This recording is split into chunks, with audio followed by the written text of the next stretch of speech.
সবার কপালে সব কিছু জোটে না। গিফট পাওয়াও অনেক বড় একটা ভাগ্যের ব্যাপার। সেটা এক পাতা টিপ হোক আর বড় কোনো জিনিস হোক। কাল রাত থেকে বৃষ্টি লেগেছে, প্রচণ্ড বৃষ্টি, মুষলধারে। রাত থেকে না, সন্ধ্যা থেকে। মানে একটা প্রপার রেইনি ডে আজকে যাকে বলে। ঘুম তো ভালোই হয়েছে, বাট আজকাল না আমার এই বৃষ্টি বৃষ্টির সময়ও না ঘুম হয় না। আগে এসব বৃষ্টি বৃষ্টি হলে আমি প্রচুর ঘুমাতাম, তাই এখন সেটাও হয় না। তো 8:30টার সময় উঠে পড়েছি, উঠে চাটা খেয়েছি, আর কালকে ঘুমিয়েওছি অনেক রাতে। তো যাই হোক, চলো, গুড মর্নিং। কেমন আছো সবাই? আশা করছি সবাই খুব ভালো আছো, আমরাও তো খুব ভালো আছি। তো আজ হচ্ছে কী বার, শনিবার, আর এখন বাজে হচ্ছে সকাল 9:30। আচ্ছা, এখন থেকে ব্লগটা স্টার্ট করছি। সারাদিন কী করি না করি সব কিছু কিন্তু এই ব্লগে শেয়ার করব। যদি ভালো লাগে অবশ্যই পুরোটা না টেনে দেখো। আর জানি না যে সারাদিন কী করব, যাই করি সবটাই তোমাদেরকে দেখাবো। তোমরা তো সবাই জানো এখন আমাদের ফুড হ্যাবিট অনেকটাই হেলদিতে আমি নিয়ে চলে এসেছি। সকালবেলা উঠেই আমি নিয়ে বসি এক থালা ফল। অবশ্য এই পুরো এক থালাটা আমার নয়, এখান থেকে আমি কয়েকটা পিসে মাত্র ভাগ বসাই। বাকি থালাটা কিন্তু তোমাদের দাদা ভাইয়ের, অবশ্যই সেটা ডক্টরের কথা অনুযায়ী, ডক্টরের দেওয়া ডায়েট অনুযায়ী। আর এই যে আমি যে মুসাম্মি কিনে নিয়ে এসেছি, বাইরে ওটা পাতার দাগ, কিন্তু খেতে খুবই ভালো আর খুবই মিষ্টি ছিল। তো আমি জিতেই গেছি। সব কিছুর পরে বাড়িতে যে জিনিসটা অবহেলিত হয় হচ্ছে ডিম, বাট এটার পুষ্টিগুণ কিন্তু সকলকেই ছাড়িয়ে যায়। আজকে আমরা ব্রেকফাস্টে ডিম খাইনি, কারণ আজকে লাঞ্চ মেনুতে ডিমই রাখবো। যেহেতু ফ্রিজে মাছ মাংস কিছুই নেই, আমি ডিমগুলো হলুদ আর নুন মাখিয়ে নিলাম, তারপর লাল লাল করে ভাজবো। আসলে ডিমগুলো দেখতে একদম পায়রার ডিমের মতো লাগছে।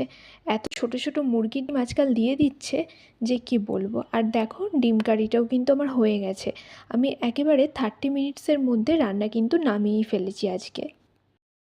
পড়াকালীন এরকম বৃষ্টির দিনে, যেহেতু তখন ইন্টারনেট কানেকশন ছিল না, তেমন ফোনও ছিল না, তো গল্পের বই পড়ে সময় কাটাতাম। সেটা হতো 19-20 অথবা ফেলুদা বা ব্যোমকেশ। প্রত্যেক মাসে 2টো করে 19-20 বেরোতো, আর বেরোতো আনন্দমেলা। আর আমার বাবা প্রত্যেক মাসে 2টো করে 19-20 আর একটা করে আনন্দমেলা আমার ঝুলিতে কিন্তু এনেই দিত। সেহেতু সেই বইয়ের স্টকগুলো কিন্তু আমার এখনও আছে। অলরেডি 1:30, এই মাত্র স্নান করলাম। আর দিদি, ভাগ্যিস ঘরগুলো ঝাড় দিয়ে নিয়েছিলাম, দিদি এসে বলে গেল আজকে দেরি হয়ে গেছে, আজকে ঘর মুছবে না। তো একটুখানি না ঝাড় দিলে আমার পক্ষে আবার খুব অসুবিধা হয়ে যেত। আর এখন বৃষ্টিটা একটু ধরেছে, তবুও হচ্ছে মুষলধারে, বাট একটু হলেও ধরেছে। এখন খাবার দাবার রেডি করব। কালকে 2 পিস চিকেন আছে, ওটাও গরম করব, একটু ডাল আছে, আর ডিম কারি তো করেইছি। আর কি করবো, এই বৃষ্টির দিনে রান্না করতে পেরেছি এই অনেক। রান্না বান্না করতেও ভালো লাগে না বৃষ্টির দিনে, বিশেষ করে একা একা থাকলে। কেউ থাকলে ভাল লাগে, বেশ ভালো করে রান্নাবান্নাটা করি। যেমন বৃষ্টির দিনে না, আগে কী হতো বলো তো, বাড়িতে প্রত্যেকদিন পোলাও বা কিছু হতো, কিন্তু আমার পক্ষে তো এখানে এসব করা সম্ভব না। ওই জন্য এই পানসে ডিম কারি খেতে হবে। তবুও ডিম কারিটা আজকে ভালো মতো করার চেষ্টা করেছি। ঠিক আছে, আগে খাই, তারপর আবার আসছি। একটুখানি ডাল আছে কালকের, আর এখানে কালকের 2 পিস চিকেন আছে। এটা এখন গরম করতে দেবো আমি। ওভেনটা কত নোংরা হয়েছে খালি দেখো, ওভেনটা ক্লিন করতে হবে।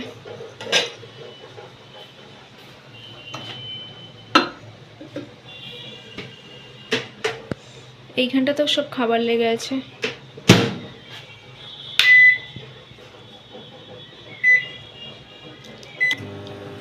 এই যে ডিম কারি করেছি, ডিমের ঝোল, খেতে কিন্তু খুব টেস্টি হয়েছে। আর এখানে তো চিকেনটা গরম করলাম। এই যে এই দুটোই আজকে তরকারি। আর এখানে তো ভাত রয়েইছে, এই যে গরম ভাত। দুপুর গড়িয়ে বিকেল হতে চললো, আর আমার এখন রান্নাঘরের কাজকর্ম সব কিছু শেষ হলো। তো এখন তাও আমার এই যে কাপড় জামা আছে, এগুলো এখন আমি ছড়াইনি, এগুলো আমি ছড়াবো হচ্ছে সন্ধ্যার সময়। কেননা অলরেডি কালকের কাপড় জামা আমার এখানে এখনও ঝুলছে, সেগুলো শুকায়নি। কালকে যখন আমি বেরিয়েছিলাম তোমাদের দাদাভাইকে বলেছিলাম কিছু কাপড় জামা কেচে দিতে, তো এই কয়েকটা জামা কাপড় সব কেচেছে। এই যে আমার জামা, ওর টি শার্ট, এই দেখো এইদিকে ওর টি শার্ট, সব কেচেছে। তো কালকে সন্ধ্যাবেলা আমি ওগুলো, এইখানে আমার এই নাইটিটা, কালকে সন্ধ্যাবেলা আমি ওগুলো মেলেছি, ওগুলো এখনও পর্যন্ত শুকায়নি। ওই জন্য আমি এগুলো মেলতে পারছি না। আর আজকে ঘর এমনিতেই নোংরা হয়ে আছে, ভাগ্যিস বুদ্ধি করে মানে কি বলবো একটু ঝাড় দিয়ে নিয়েছিলাম, নইলে আমি স্নান করতে ঢুকেছি তারপরে দিদি এসেছে, দিয়ে ওকে বলে গেছে যে আজকে আমি ঘর মুছবো না, বলে গেছে এটাই অনেক। তো সব কিছু মোটামুটি মিটতে মিটতে অনেক দেরি হয়ে গেল। রান্নাঘরটা মোটামুটি গুছিয়ে এনেছি, আর দুটো বাসন আছে, ওটা সন্ধ্যাবেলা মেজে নেবো। আর এখনও চারিদিকে একবার অন্ধকার হয়ে গেছে, দেখো মনে হচ্ছে যে কি বলবো মানে সন্ধ্যা নেমে গেছে, অথচ এখন বাজে হচ্ছে দুপুর 2:30। আর আমার ঘর খুবই অগোছালো হয়ে আছে, তো আমি এখনও পর্যন্ত গোছাইনি ঠিকঠাক করে, সন্ধ্যাবেলা এগুলো সব গোছাবো। আর একটা কি ভাগ্য ভালো যে কালকে আমি এডিট করে রেখেছিলাম, আজকে ওই জন্য এডিটের চাপ নেই।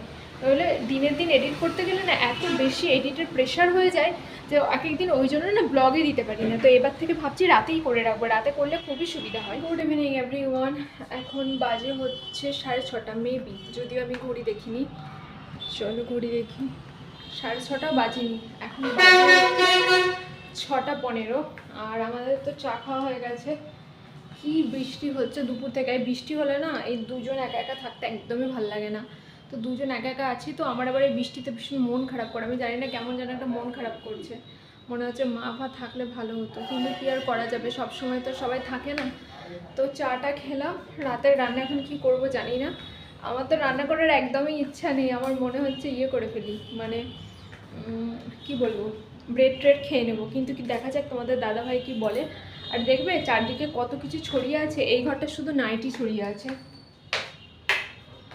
দেখো বিছানার ওপর শুধু নাইটি ছড়িয়ে রেখেছি, এই বৃষ্টিতে কাছাকাছি করতে পারিনি। আর দুপুরবেলা কিছু জামাকাপড় কেচেছি, সেটা এখনও পর্যন্ত মেলতে পারিনি, মেলতে গেছিলাম তখন আজান হয়ে গেল। আর আজান হলে তো তখন ওইখানে মানে দাঁড়িয়ে মানে মেলি না। আর এখন এই মাত্র চা খেয়েছি, ওই জন্য কি বলো তো ভাবছি এক্ষুনি চা খেয়ে আর ভিজেটা হাত দেবো না, তাহলে ঠান্ডা লেগে যাবে। চলো দরজাটা খুলে একবার দেখি কুকুর ব্যাপার জীবনে আছে কি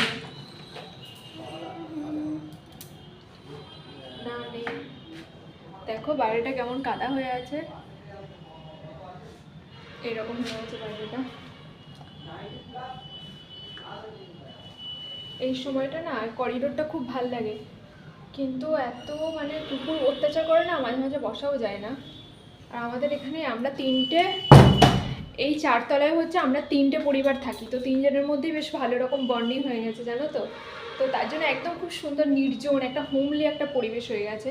শুধু আমাদের ফ্ল্যাটটাই হচ্ছে অতিরিক্ত রাস্তার ধারে, ওদেরগুলো মাঝখানে, তো মানে মিডিল পোর্শনে পড়ে, তো ওদেরগুলো অত আওয়াজ আসছে না আমাদেরটার মধ্যে। এমনিতে করিডোরটা যখনই খুলি একটা শান্তি, খুব ভালো লাগে করিডোরটা খুললে।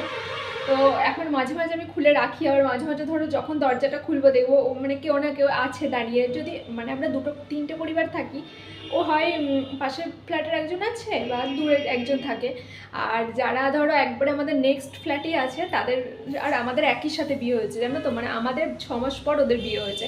তো বেশ ভালো একটা মানে এখন বন্ডিং তৈরি হয়ে গেছে, ওই জন্য খুব ভালোই লাগে, মানে এই জায়গাটার প্রতি না একটা মায়া পড়ে গেছে বলতে পারো। অনেক হয়তো প্রবলেম আছে, কিন্তু প্রবলেমগুলো সলভ করেও অনেক মায়া পড়ে গেছে। তোমাদের দাদা ভাইয়ের নিউ ট্র্যাক শুট, না একবার পরে দেখো তো ঠিকঠাক হয় কিনা। কেন ঠিকই হচ্ছে, একবার মাপ দিয়ে দেখো, মাপ দিয়ে দেখো, ভালো লাগছে দেখতে, কালারটা কি সুন্দর লাগছে না। ওর যেটা আছে সেটা হচ্ছে অল্প মানে হালকা কালার এইরকমই, আর ভালোই যে। আর একবার কি হয়েছিল বলো তো, যে নতুনটা ছিল সেটা তো হারিয়ে এসেছিলো সেই পুনেতে গিয়ে না মুম্বাই গিয়ে, আর তারপর থেকে আমি আর কিনিনি আগে, ওই জন্য মানে ছিল একটাই পড়েছিল, এটা হচ্ছে গিফট পেয়েছে, তাই বলছে এটা একটু পরে দেখো। চিন্তা করো তোমাদের দাদা ভাইয়ের কি কপাল, ট্র্যাক শুট পর্যন্ত গিফট পাচ্ছে, আর আমাদের একটা টিপের পাতাও আসছে না। আবার হাসছে, মানে বিষয়টা গর্বের সাথে, গর্বের হাসি হাসছে। আমি একটা টিপের পাতাও গিফট পাচ্ছি না, তোমাদের দাদাভাই কি না কি গিফট পাচ্ছে না, ট্র্যাক শুট থেকে, উলিকট থেকে, মানে ইচ অ্যান্ড এভরিথিং, যেটাই মানে মনে মনে করছে আর গিফট পেয়ে যাচ্ছে, এরকমই একটা ব্যাপার। জিনিসপত্র আলমারিতে তুলে রাখি, এটা হচ্ছে খুবই খারাপ ব্যাপার। আমার আলমারির যে অবস্থা, খুলতেও লজ্জা লাগে। তারপর যথারীতি আমি হাতে একটু তেল মেখে নিলাম, কারণ এটা তো আমার হ্যাবিট বলতে পারো। আর আজকে কাপড় জামা নিয়ে অনেক বেশি স্ট্রাগল করতে হচ্ছে, সারাদিন যা হাওয়া আর বৃষ্টি, আমার কাপড় জামাগুলো আমি কেচেছি তা সত্ত্বেও মেলার জায়গা পাই। হয়নি, কারণ আগেরগুলোকে না শুকিয়ে আমি এগুলো মেলতে পারছিলাম না। সেই জন্য দুপুরবেলা কাচলেও আমার মেলতে মেলতে প্রায় সন্ধ্যা হয়ে গেল। আর এগুলো একদম হালকা ভিজে আছে, কোথায় আর মেলবো, ওই জন্য খাটের এই পাশে যে রডগুলো আছে ওগুলোতেই দিয়ে দিচ্ছি। কেননা এমন একটা বিচ্ছিরি গন্ধ হয়ে যায় এই ভেজা জামাকাপড় থাকলে, নিজেদেরকে নিজে একদমই ভালো লাগে না। তো সব কিছু টুকটাকভাবে মেলে টেলে দিলাম। এই ঘরটা খুবই একদম অগোছালো হয়ে আছে। আর কালকে যে জামাটা আয়রন করেছিলাম তার জন্য আয়রনটা এখনও তোলা হয়নি, তো আয়রনটাও তুলে দিলাম। তো আয়রনটা ঠিকঠাক জায়গায় রেখে তারপর সব কিছু করে নিয়ে আমার শান্তি। জানো ক্যামেরা কিছুতেই অন হচ্ছিল না। আমি একটু রান্নাঘরে কাজ করলাম, ভাবলাম তোমাদের সাথে শেয়ার করব। তোমাদের দাদাভাই স্মুদি বানালাম, তারপর এখনও কাজ আছে। দুপুরবেলা থেকে এক দফা বাসন মেজেছিলাম, আরেক দফা বাসন এখনও মাজা হয়নি, তো ওইগুলো মাজবো। আর এখন ওই যে টেবিলে তোমাদের দাদাভাইয়ের স্মুদি বানিয়ে রেখেছি। আর আজকে রাতের ডিনারটা যে কি আছে, মানে ইয়ামি কিছু না, বাট শর্টকাট মেনু আছে। আর এই যে এখানে আছে স্মুদি, ও এসে স্মুদিটা খেয়ে নেবে। রান্নাঘর এখনও অগোছালো হয়ে আছে। এই যে দেখো রান্নাঘর কি অবস্থা, এগুলো আমি এখন মাজবো, বাসন টাসন মাজবো, কারণ রাতের বেলার অত ঝামেলা নেব না, এখন হাতে সময় আছে, মেজে রাখি। আর রাতের বেলা তো আজকে আমরা খাবো হচ্ছে ব্রেড বাটার আর চা। এই ঠান্ডাতে ভাত খেতে ভালোও লাগছে না, যা ছিল ফ্রিজে সব দুপুরবেলা খেয়ে শেষ করে দিয়েছি। ওই জন্য রাতের বেলা এখন রান্না করতে গেলে নতুন করে আবার সব কিছু নিয়ে আসতে হতো, এখন তো আনাও সম্ভব না, আর খেতে ইচ্ছাও করছে না। রোজ এই ভাত ডাল খেয়ে খেয়ে না মুখটা একদম পচে গেছে। তাই আজকে ঠিক করেছি একটু অন্য কিছু, মানে স্বাদ বদল করবো আর কি। তো ব্রেড অ্যান্ড বাটার খাবো, চিনি ফিনি দিয়ে চাফা দিয়ে খেয়ে নেবো। আর এখন ও স্মুদিটা খাবে আর আমি রান্নাঘরটা পরিষ্কার করবো। আজকে দুপুর থেকে আমি বাসন মাজিনি। গত কয়েকদিন আমি সবসময় মানে বাসন হচ্ছিল আর মেজে নিচ্ছিলাম, কিন্তু ওই যে বলে অভ্যাস না থাকলে যা হয়, ওটাতে আমার মনে হচ্ছিল যেন আমাকে সারাদিনই বাসন মাজতে হচ্ছে। ওই জন্য এখন ঠিক করেছি দুপুরবেলার বাসনটা আর মাজবো না, একদম রাতের বেলা মাজবো অথবা সন্ধ্যার সময় মাজবো। তো কয়েকটা বাসন মেজে নিয়ে, আর রান্নাঘর যেহেতু খুবই ছোট, ভীষণ অর্গানাইজডভাবেই রাখতে হয়। তো একদম হ্যান্ড ওয়াশগুলো মানে যেগুলো ধরো বাসন মাজার সাবান বলো, হ্যান্ড ওয়াশ বলো, এগুলো এই জানলাটাতে আমি রাখি। এখন গুছিয়ে নিলাম, আর কলিন দিয়ে গ্যাস ওভেনটা পরিষ্কার করে নিলাম। যেহেতু গ্লাসের ওভেন, এটা তো গরম অবস্থায় পরিষ্কার করা যায় না। যখন কিনেছিলাম তখন বলে দিয়েছিল যে সব কিছু শেষে একদম রাতে শুতে যাওয়ার আগে এটা ক্লিন করবেন, তাহলে আপনার এটা অনেক দিন চলবে। অনেকে যেমন কি করে রান্নার পরেই ওভেন পরিষ্কার করে নেয়, আমার কিন্তু ওটা হয় না। একেবারে পরিষ্কার করে নিয়েছি, গ্যাস ওভেন অনেক দিন ধরে মোছা হয়নি, তাই আজকে একদম মুছে নিলাম। আর এখন হচ্ছে বাটারটা বার করে রাখছি। ধরো আর 1 ঘন্টা 1.5 ঘন্টা পরেই তো খাবো, বাটারটা একদম শক্ত থাকলে না ভালো লাগে না, তার থেকে একটা নর্মাল টেম্পারেচারে হলে, সরি ধরো এটা নিই, একটা নর্মাল টেম্পারেচারে যদি রাখি না, বেশ ওপরে একটা আস্তরণ পরে মুখে লাগে বাটারটা, ওটা খেতে খুব ভালো লাগে। সেটা কিন্তু মাইক্রোওভেনে নরম করে নিলেও হয় না, আমার যেন মনে হয় যে হলে ভালো হয়, মানে নর্মাল টেম্পারেচারে এসে যেটা হয় সেটা হলে বেশি খেতে ভালো হয়। তো আমার এখন আপাতত সমস্ত কাজ ডান। বাট একটা কথাই বলছি, আমি বারবার কাজ বার করি, এখন আমার টিভিটা দেখে আমার মনে হচ্ছে যে ওটা আমি পরিষ্কার করি, কিন্তু আমি যেহেতু এখন হাত ধুয়ে ফেলেছি, হাতে ময়েশ্চারাইজার মেখে ফেলেছি, এখন আর হাত দেবো না। আর আজকে আমার খুব পায়ে যন্ত্রণা হচ্ছে, কেন আমি বুঝতে পারছি না। খাবার রেডি করার জন্য চলে এসেছি। আজকে খাবো চা আর বাটার আর ব্রেড। কেন জানি না, ওয়েদারটা খুবই ঠান্ডা আর আমাদের এটা খেতে ইচ্ছে করছে। একদম ফ্রেশ ব্রেড আছে, ওই জন্য ভাবলাম ফ্রেশটাকে আর বাসি করব না, আজকের রাতে যেহেতু সব দিক দিয়ে সুযোগ আছে তাই এটাই খাই। এখন আমি পাউরুটিতে বাটার লাগিয়ে নিচ্ছি, চাটা ওদিকে ফুটছে। আর একটু বেশি করে মিষ্টি দিয়ে আজকে চা খেয়েছি।